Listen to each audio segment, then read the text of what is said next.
what are TED Talks really? Have they jumped the shark? I mean, are they relevant anymore? Were they even relevant ever? Well, it's time to review and react to some of these so-called top TED Talks on leadership and business. And we're going to see them and see if they cut the mustard. But who cuts the mustard anyway?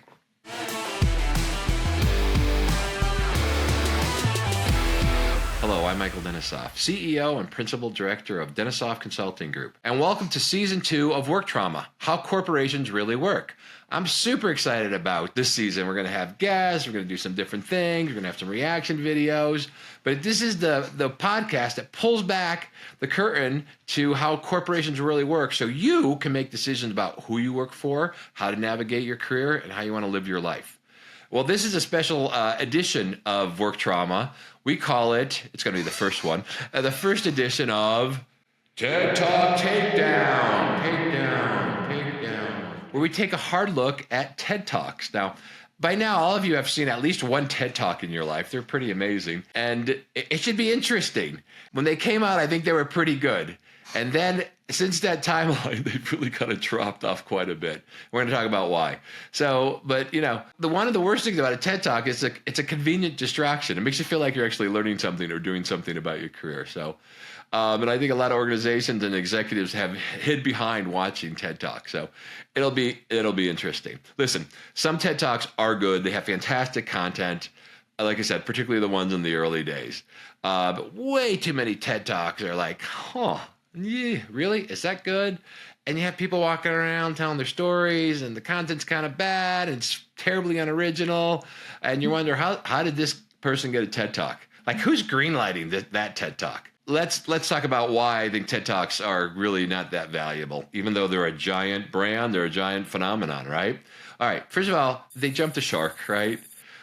A Fonzie reference for those old enough to know that. They jumped the shark because everybody had a dream of being this presenter, right? This presenter, and there's something cool about it. So everybody wanted to do it. And now, because it's expanded so much and it's pay for play, right? You can have your own TED Talk. You really can. It's not that hard to get one. You don't have to be brilliant anymore. You can tell. I saw one the other day, a guy talking a story about his dream. No, not his dream about life, but his dream he had the other night. And what it meant to him. I'm like, wow, that was super profound. Okay. All righty. So it's kind of a vanity play, if you will. What else? There is this other interesting phenomenon with the majority of the TED Talks. So is that they emulate Steve Jobs. They walk around the stage with this pace. They kind of deliver the same message. They have this assured confidence like they're Steve Jobs, and they're not Steve Jobs, man. They're not Steve Jobs. Even if you put a black turtleneck on them, they're not Steve Jobs. So it's a testament to Steve Jobs, you know, how people emulate him and look up to him because they all copied his presentation style. And then you see this over and over in every TED Talk. It's terribly unoriginal. It's not professional. It's not necessarily good presentation skills. It's I don't know. It's prosaic. It's rote. Anyway, so it's interesting. Yeah. Anyway, so that's another thing. So now you got a bunch of people pretending they're Steve Jobs when they are no Steve Jobs. All right. Here's another big problem, particularly these days. So many of these TED Talk topics are kind of telling people what they want to hear. They tell this Pollyannish thing, and they tell them like it's either academic, that's just not true, and how the real world works. Sometimes it's just downright soft. You're telling people what they want to hear. You know, it's that whole thing is like, the world is better because you're in it, which is a crazy statement to me. Now, if you ask yourself that question, is the world better because I'm in it? Hey, I'm going to ride with you on that one. But the world's better. Well, who would want to go a TED Talk that tells me that I'm awesome and I'm perfect just for showing up, just for breathing here? So I think that's one of the bad things with TED Talks now. The subjects are just telling people what they want to hear, and it's really not their fault. And they're great. So that's another one. All right, another one too. Many of the ideas that are shared in the TED Talks are just not original ideas, and that's okay, by the way. There's always a question: does anybody have an original idea, or is everybody's idea just kind of a derivative of somebody else's? So I get that, including myself, right? But man, I really work hard to give credit where credit is due. But I've seen a couple of these TED Talks. You're like, leadership's important. Oh my gosh, no, really? This guy's brilliant. So listen, just stop pretending. Some of these TED Talkers got to stop pretending it's their original idea, because it's not, okay? And you might say, I want to build on this original idea. I have a different take on it. That's totally cool, but so many times, no, not happening. All right, another issue I have with TED Talks before we jump into them. So many of the stories that presenters tell in TED Talks, we know they're lying. How do you know? You just get a sense. I've been doing this long enough. You get a sense that, it's not exactly how that happened. Or that, you really embellished it. Or often, and I've seen this, I've heard this, I know it, they're taking a story from somebody else. And making it their own and telling it like it happened to them. Which you could say, well, can you have some poetic license? Yeah, that seems like a lot of license to do that. So I think, if you're going to tell a story, make it true. Try not to embellish it too much, okay? And make sure it's your own. I had an old boss I had lived on an Indian reservation for a year. And I had this really cool story about leadership that the leaders were telling me about the old days on the reservation and how one became a chief. And it was a really cool story and blah, blah, blah. And literally the next week, this person gave a speech and used my story and told it as their own. It was insane to me. So I think personally, that's a scam. Now if you want to say, hey, here's something that happened to my buddy or my friend, I think that's fine. But you gotta get your own story and you gotta make sure it's true and not so overly embellished. I've seen this too. Matter of fact, I one time was doing a big conference. I had a very small, like a 10-minute speech to give, and one of the headliners there, I just got to talk to him, and you would know his name. He told me straight up, he's like, I'll just write anything down. These people will buy it. It's just great. You're like, oh my God, that's terrible. That's one of your leadership gurus, just kind of making sure you feel good about what you're hearing and telling a good story. So you keep buying his books. Anyway, all right. My other issue right now with the TED Talks, and maybe from the beginning too, is many of these speakers I sense are not there to really help the audience, and your life. And I sense this as a vanity project. They're like, look at me, I'm walking around stage, people are looking at me. It's just kind of for them instead of for you. They have a captive audience that they probably paid for. So I think that's problematic as well. And for me, in the bigger picture too, the biggest problem I have with TED Talks, I mentioned this I think in the intro, it becomes a distraction. Watching a TED Talk doesn't mean you did anything except watch a TED Talk. Now, if you say to me, hey, I watched a TED Talk, here's 2 behaviors I'm going to change, or I watched a TED Talk, I sent it to my team with the 3 questions about it, we're going to discuss it as a group in one of our team meetings, and we're going to see how it applies to us. Hey, then you got something going. Watching a TED Talk or sharing it with a lot of friends is not leadership development, okay? It's just not. So that's all I want to say about that. So you see how I feel about TED Talks. Now, there are some gems out there. There are some good stuff, but there is a lot of pablum, a lot of stuff that's floating out there, especially nowadays. All right. So let's talk about how we're going to do this TED Talk Takedown. It's really easy. I will do my best to refrain from any ad hominem attacks. So I'm not going to attack people personally. I'm going to focus on their content. If it's good, I'm going to say it's good. If it's not good, I'm going to give you my 2 cents on it. You can disagree, by the way, but I'll give you my 2 cents why I don't think it's good, or why it's good, and why, and what's the point of that. So I will focus on content. Now, I will do my best. Sometimes I can't help myself sometimes. If somebody's really, really just kind of bringing me down, just, acting the fool, I might have to call that out. So just keep that in mind. And there's nothing personal. It's in fun. You can watch any of my videos. I'm a goofy guy. I talk fast and I talk funny.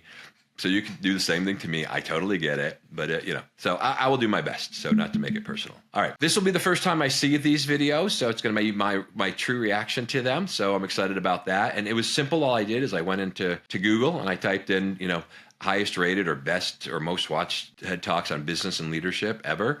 And I just kind of grabbed the first 2 that I saw. There will be more in the future. And we're doing 3 today. The third one was one I just happened to bump into because I was writing my newsletter. It was a subject and I was just doing some research on the subject and it happened to come up. I didn't watch it because I'll tell you why when we get to it.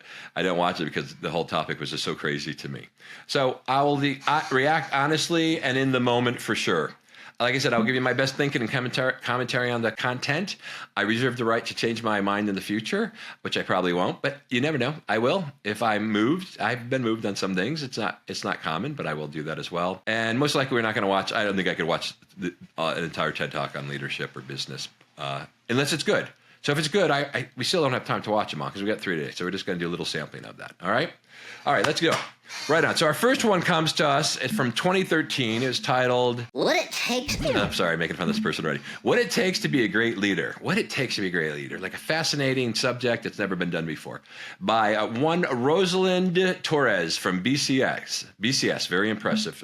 Very impressive company. So, all right, before we get started with Rosalind Torres, I will try not to talk while they're talking, unless I can't help myself. My producer will hate it. Producer Sean will hate me when I do that. I'll do my best, but once in a while, I just, might make a dolphin sound. We'll see. All right, let's get going here. What makes a great leader today? I don't know. Sorry.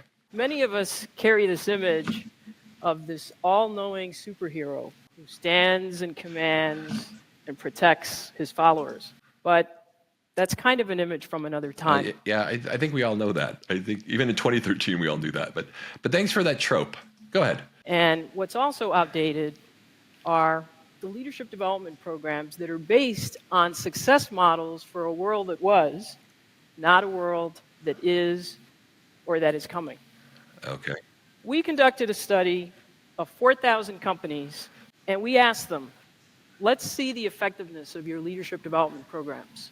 58% of the companies cited significant talent gaps for critical leadership roles. Yep. That means that despite corporate training programs, off-sites, assessments, coaching, all of these things, more than half the companies had failed to grow enough great leaders. You may be asking yourself, is my company... All right, I gotta stop it. So this is interesting. So she's basically saying, by the way, this is true. Most companies, there's a dearth of leaders, which is kind of crazy, right? Because there's been, since I've been doing this in the mid-90s, right? There's been about a bazillion leadership books published, right? Programs, leadership development programs, some really, really good, some not so good. Companies have spent billions of dollars on it, and yet there's still a shortage of leaders in most every company I've been in. So she's kind of stating the truth. But what's really funny, I think, Rosalind, I think she is, 'cause I read her bio before, she is a training development, leadership development practitioner. So she's kind of impugning herself, which is kind of interesting. But now she's going to tell us, I bet you, that she's different than everybody else in their leadership programs. But let's see. Helping me to prepare to be a great 21st century leader? The odds are probably not. Now, I've spent 25 years of my professional life observing what makes great leaders. I've worked inside Fortune 500 companies. I've advised over 200 CEOs, and I've cultivated more leadership pipelines. More than I can imagine? I can imagine very well. But a few years ago, I noticed a disturbing trend in leadership preparation. I noticed that despite all the efforts, there were familiar stories that kept resurfacing about individuals. One story was about Chris, a high potential superstar leader. So she kind of does what everybody does. She's like, I've worked with millions of Fortune 500 companies, which is really weird mathematically. It's not possible, right? I've observed, the observer, the great observer. You don't know anything till you do it. But she's observed a great tennis player. She's observed a lot of great tennis players, and now she's going to teach us how to play tennis. But do go back to these interesting stories and anecdotes you're going to tell us. Sorry, people. Who moves to a new unit and fails, destroying unrecoverable value. Wow. And then there were stories like Sydney, the CEO, who's so frustrated because... You know how I should know she's a CEO? The way she crosses her arms. That's how you know. Anyway, sorry. Company is cited as best company for leaders, but only one of the top 50 leaders is equipped to lead their crucial initiatives. Right. And then there were stories like the senior leadership team of a once thriving business that, surprised by a market shift, finds itself having to force the company to reduce its size in half or go out of business. Now, these recurring stories cause me to ask two questions. All right. Why are the leadership gaps widening when there's so much more investment in leadership? Good question. And what are the great leaders doing distinctly different to thrive and grow? One of the things that I did is I was so consumed by these questions and also frustrated by those stories. This is the international sign for frustration. I left my job so that I could study this full time. And I took a year to travel to different parts of the world to learn about effective and ineffective leadership practices in companies, countries, and nonprofit organizations. And so I did things like travel to South Africa, Wow.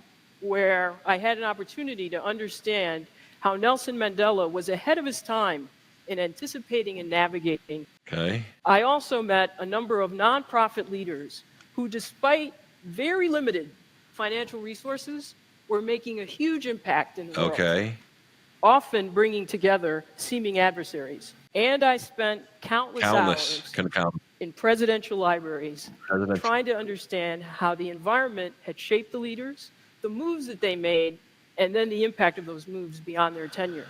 And then when I returned to work full time in this role, I joined with wonderful colleagues who were also interested in these questions. Now, from all this, I distilled the characteristics of leaders She did. who are She's thriving ne- and what they that's do never been done differently. before. And then I Oh, also it has. distilled the preparation All right, practice. let me pause on here. So I'm sure Rosalind is a really nice person for sure. But again, this is so tropey to me, right? I've heard this speech 100 times. One is the credentialing. Two is very tropey. I've studied leadership. I've went in presidential libraries. I've read the great leadership books of the world. I've observed the best leaders in action.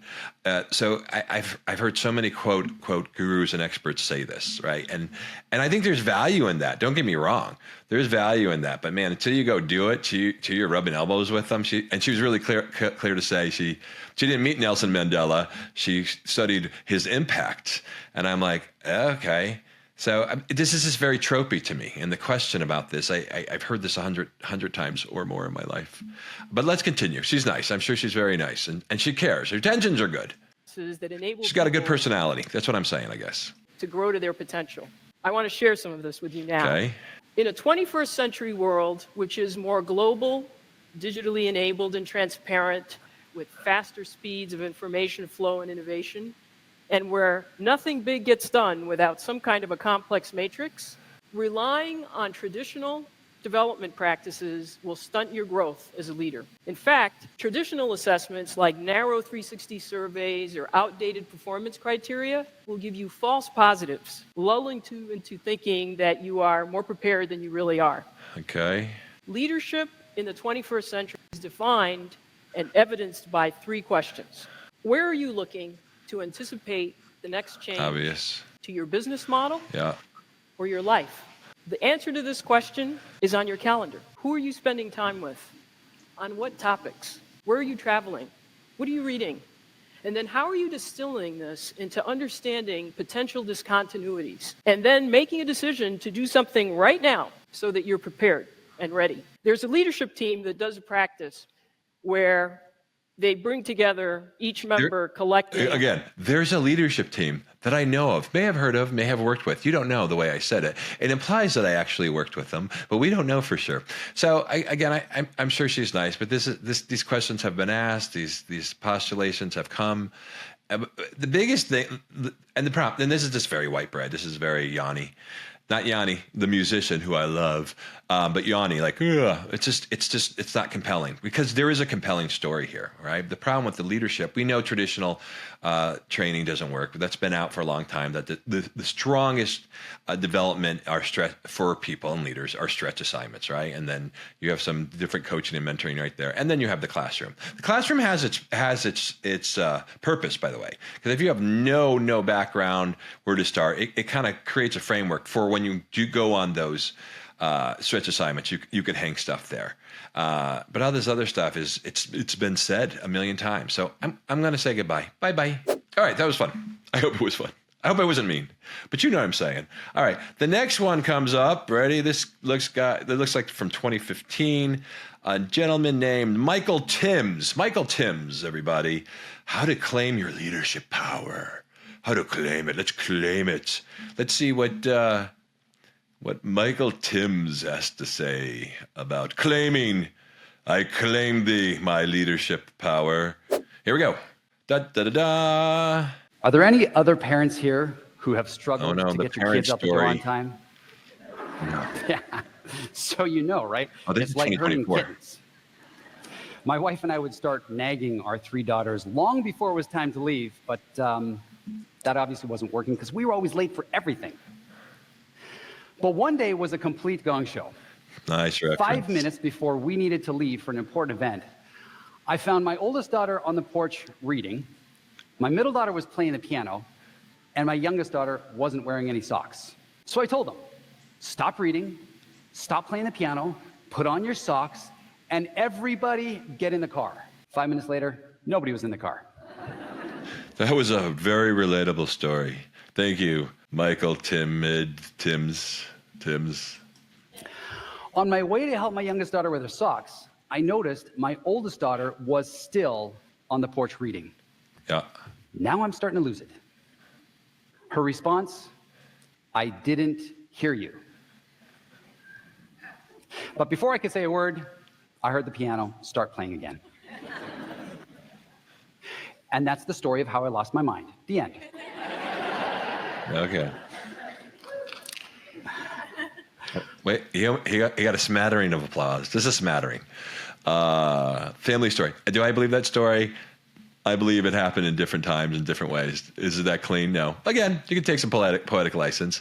But let's go on. Michael Timms. I just wanted my daughters to take a little ownership for getting out the door on time. All right.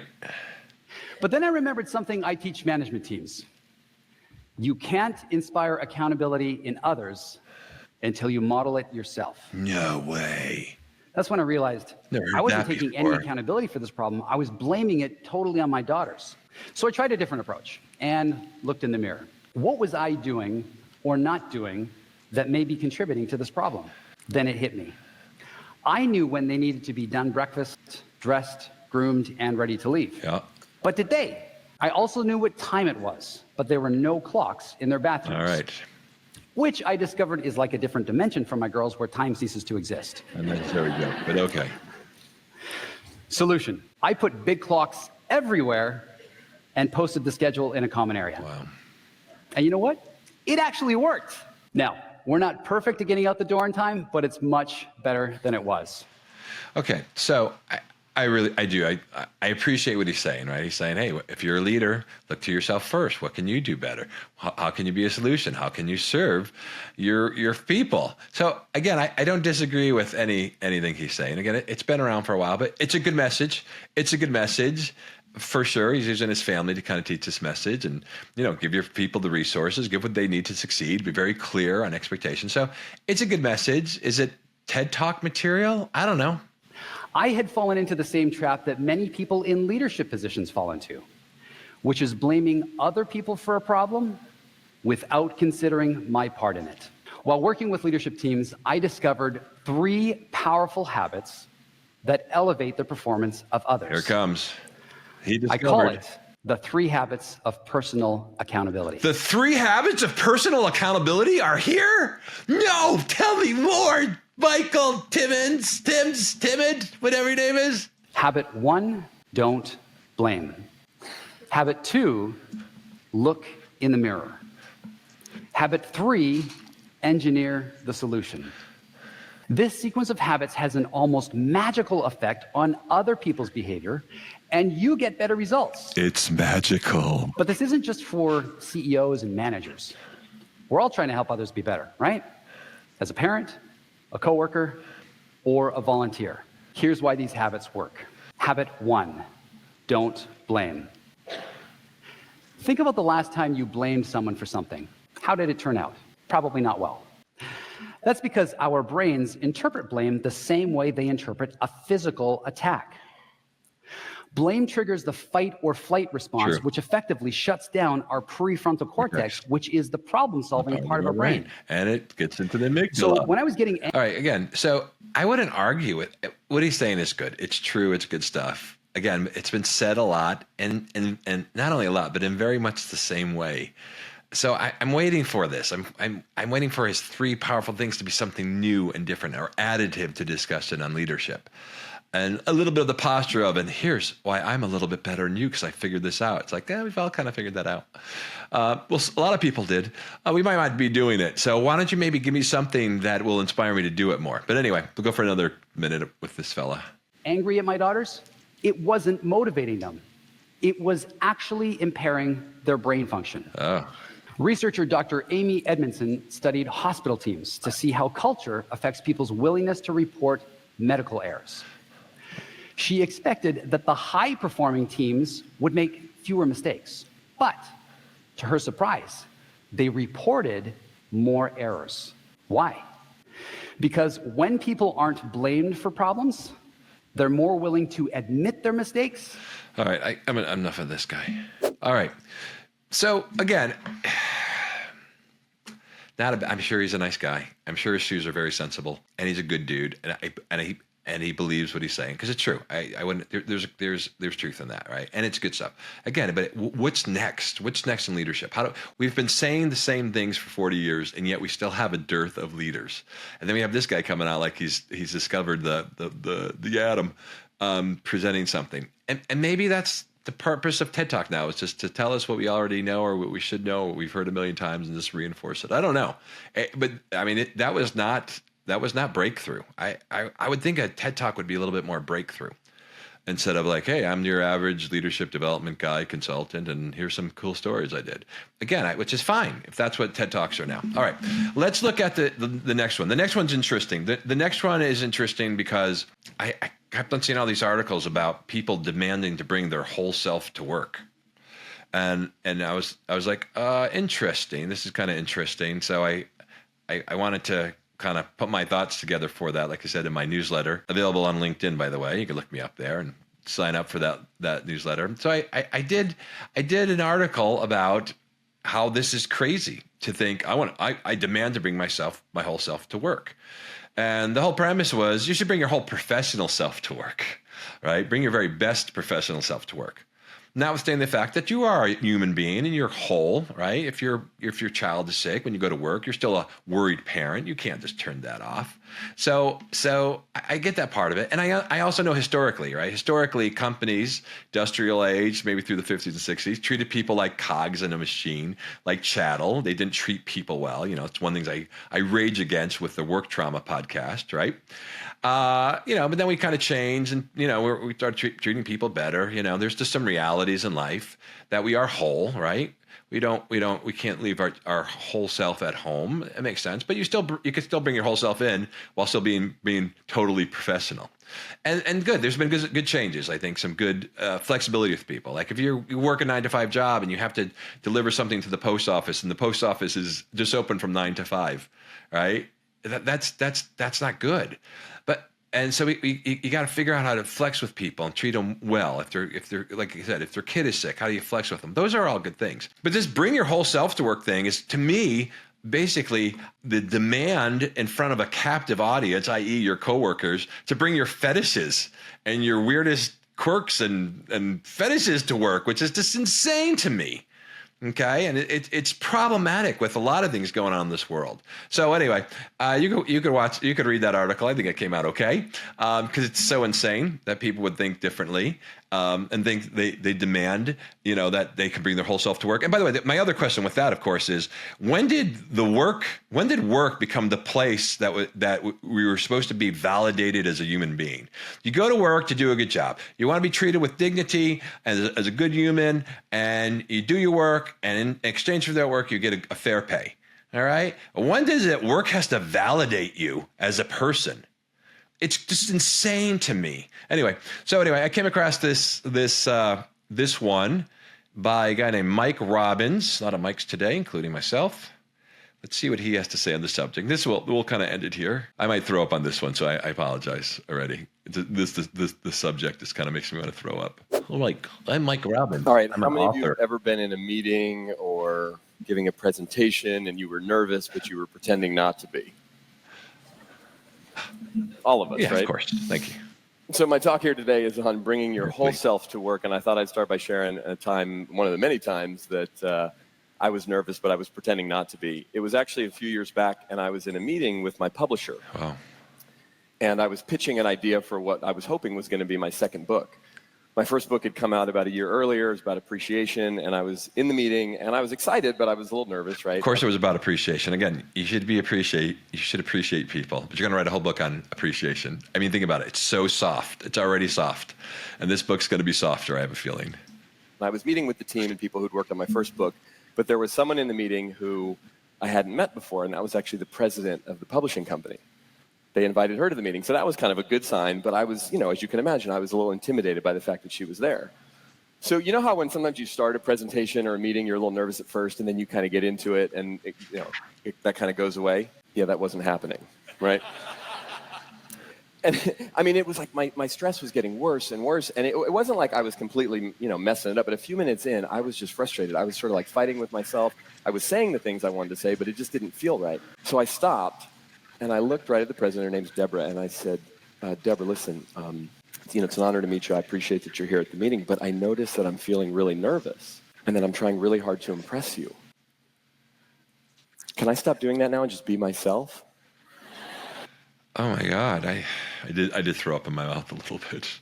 This is a grown man talking, right? Not a high school kid in debate club, but a grown man. Okay. And literally, as it was coming out of my mouth, the voice in my head was like saying to me, "Don't say that out loud." Right? And it sort of hung there in the air and I could look around the table and I could see people's faces were like, "Did he really just say that out loud?" But what was interesting was after that awkward pause, Deborah laughed, as did everyone else around the table, as did I. And more than laugh, it was like I took a breath. And I stopped pitching, and we just started having a conversation. Okay. And the conversation ended up going well. They decided that they wanted to publish the book, which I was excited about. Ironically, humble brag. The book was all about authenticity. It's called Be Yourself, Everyone Else Is Already Taken. Wow. Sometimes we teach best what we most need to learn, right? Wow. But what's interesting is for the last 15 years, I've been traveling around here in the U.S. and now around the world talking about things like appreciation. Third humble brag. Okay, let's go. Authenticity, compassion. In the context of leadership and teamwork and success in the business world. All right, so again, there's a lot of buzzwords, and again, they're beautiful words and they're beautiful sentiments. I'm not discounting them, but it seems to be like, you can't argue with me if I say compassionate or authenticity. Authenticity is true. People don't like working with inauthentic people. I find this kind of inauthentic, if you want to know the truth. Okay, the authentic does not mean weak or vulnerable or just, mamby-pamby. It just means authentic. Just kind of be who you are with your flaws and all. I get that. So again, this is where I feel like we're taking pretty good things and we're kind of twisting them, because I find gurus, this is what I think has happened. I have a whole show coming up on this. They have something that's pretty solid, and then they have to, the next guru has to outdo it by a little bit, and then the next one has to outdo it and have their hot take on it. Before you know it, we have something so far away from the truth.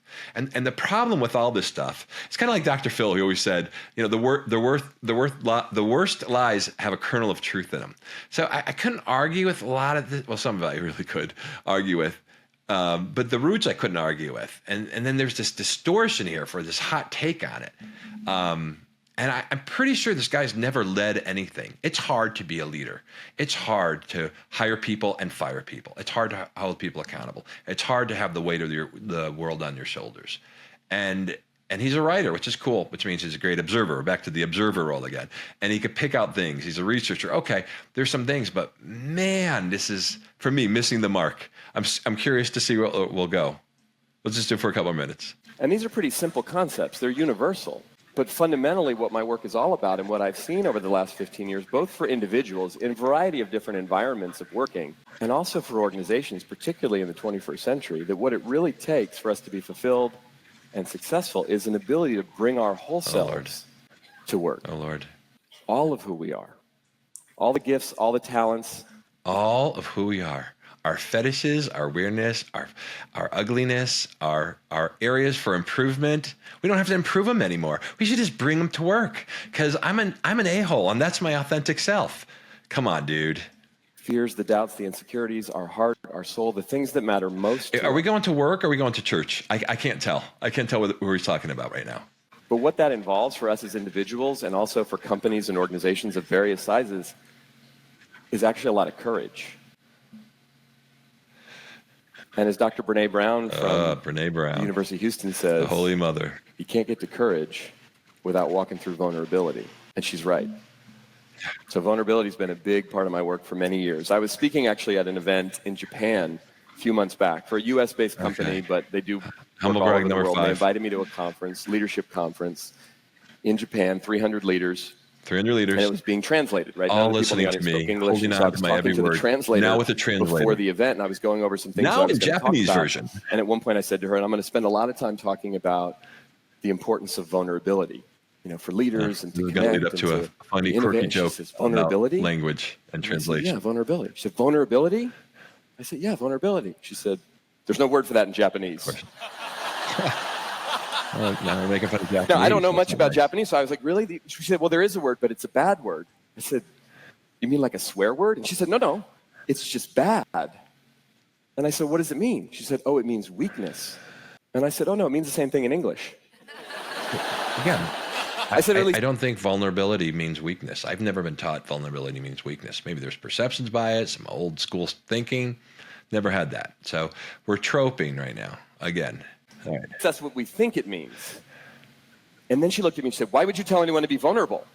And now I was getting a little scared. I'm like, well, I said to her, well, because my research and my experience shows me that vulnerability is the key driver in human trust and connection. So it's fundamental for leaders. It's fundamental for all of us. Again, these are some big distortions. There's the one thing to be vulnerable and open, and then to be a hot mess, and then just blabbering all your insecurities and your weirdnesses and your fetishes to the world. There's a difference. That's not vulnerability. That's kind of weird. That's TMI. Okay? Versus, hey man, I'm going to be vulnerable. I'm going to share parts of myself as appropriate. I'm not going to be close to the vest. I'm going to kind of share myself, be open to other people. That's a big stretch from what he's talking about, which sounds messy and neurotic. I got one more minute with this guy. I'm going to throw To up. build trust, to connect with people. And I said, and also, it's the birthplace of innovation, of change, of risk, of all the things that are most important to us. Yeah. If we're going to do anything new or Cliché. different, if we're going to grow, we got to be vulnerable. She wasn't buying it. And so she walks away, okay, fine, right? And I go to give my presentation. And not only did I talk about vulnerability in that particular talk, but we had some time, we did a little exercise. I had people pair up and we were giving them an opportunity to practice being vulnerable with one another. And after I got done speaking, the translator who I talked to before comes running over to me. She goes, gets it oh, now. come here. Thank you for your presentation. She said, I get it now. I didn't So understand it cliche. first, but now I get it. She said, All right, I'm done. I vulnerability- can't do them. I can't do them anymore. Oh my God, for the love of Pete. Stop it. All right. Again, it's bad. It's bad advice. I was watching the other day somebody talking about grit. And grit's a hot topic. It's been for a few years. And this person couldn't grit themselves out of a paper bag. Okay. Again, now, do you have to be a CEO to talk about what it means to be a CEO? There's something to that. Do you have to be? No, not necessarily. Can you make some good observations? But the definitive conclusions, right, this guy's made, who clearly has never run a company, is clearly just an academic writer. I question what his research looks like, because it sounds like just talking to people. It sounds like anecdotal. I don't know. Maybe he says more at the end of the video. I should give him a try. But it's just hard after a while. And this is pablum, right? This is not good messages for people. Because you're basically saying there's one thing to be vulnerable, and then it's one thing to be a weak leader, right? If you want to be a vulnerable leader at school, and there's a time and place for it, but there's a time and place not to be vulnerable, to be strong and ferocious and courageous. And yes, is it being courageous sometimes if you're being vulnerable? Yeah, I could see why you make that argument. But sometimes you got to be courageous, and you have to be bold, and you have to kick butt. That's just the nature of it. But all this stuff gets mingled, and it's part of our society, what's going on. A lot of this stuff gets just really just hacked and diluted and adulterated. So it's a watch out. It's a watch out. All right, I'm sure he's a nice guy, though. He's very vulnerable, very sweet, very beta. So he's great for sure. All right. So that wraps it up for today. Now, listen, I hope this was fun. I needed a break. I always talk about serious subjects, about the trauma we get from how corporations are run. These talks, though, add to that trauma, because people start buying into this, or companies will use these things to do a program to make it seem like they're actually trying to help their employees in the company, when all they're doing is paying a program to be distracting to actually what really needs to be done. So that's why I think TED Talks can be dangerous now. But listen, this was done in fun. I try to honestly critique the content. I could have maybe watched a little bit more of them. Maybe that's my shortcoming. I'll do 2 next time, so we'll go a little bit deeper on them. But it was done in fun. Nothing was personal. I didn't mean to hurt anybody's feelings. I'm sure you could hurt my feelings really easily. I'm only human. as Christina Perry would say. I didn't mean to hurt anybody's feelings, and I was done in fun, a little jokery to take a break. But I would tell you, I am going to call out bad content because there's too much right now, because it's adding to poor work performance, poor companies, poor cultures, and to work trauma everywhere. We'll do more of these in the future for sure. So if you have one that you want me to take on, I'll do it. To send it to me. I'll check it out. I am going to take on the Brene Browns of the world and the Simon Sinek's. Again, if they got good stuff, I'm going to tell them it's good stuff. If it's not, which, we'll talk about. I have some opinions about that, but I'll be honest about it. I'm not there just to critique and be mean. Something's good, but if you have one you want me to review, do that. And as always, be sure to like this episode, subscribe to the Work Trauma: How Corporations Really Work podcast, or reach out to me with any questions or comments. I'd be happy to talk to you about that. I love the email that I get because it's kind of funny, and I generally respond, at least right now. Don't forget, we're going to have some really cool guests coming up in season 2. Join me on the next podcast of Work Trauma: How Corporations Really Work. We'll see you next time.